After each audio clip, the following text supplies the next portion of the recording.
Daddy పనికి వెళ్ళేసి వస్తాను. ఈ నెల లోన్ డబ్బులు ఇవ్వలేదేంట్రా? సాయంత్రం వరకు ఇస్తాను డాడీ.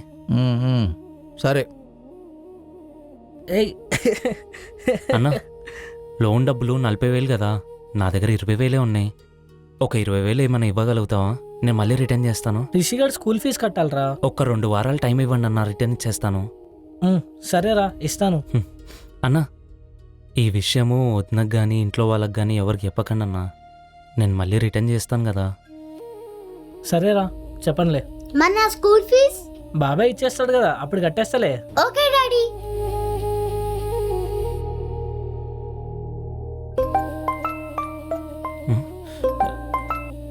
ఏమైందమ్మి, ఇంకా షెడ్కి రాలేదు?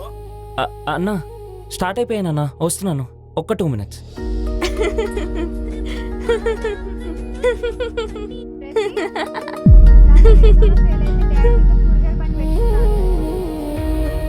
కడుపుతో ఉన్నప్పుడు పనులు చేయొద్దని చెప్పాను కదా రేఖ. వెళ్ళి ఫ్రూట్స్ కట్ చేసుకొని తినిపో. మీ అక్క చేస్తానంటుంది కదమ్మా, ఇవ్వు చెల్లి, మావే చెప్తున్నాడు కదా, ఇవ్వు.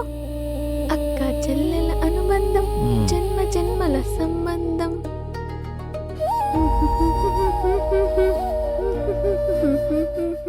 తీసుకో. చూడు, ఇటు కాదు అటు.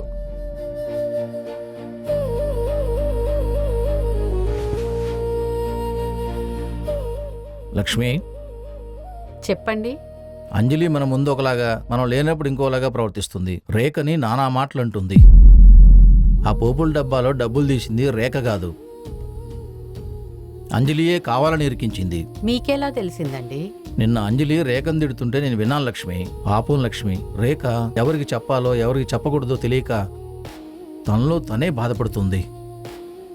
ఏదో ఒకటి చేసి ఈ గొడవలన్నీ ఆపేయాలి లక్ష్మి, లేకపోతే ఈ ఇంట్లో ఎన్ని గొడవలు అవుతాయో తెలియడం లేదు.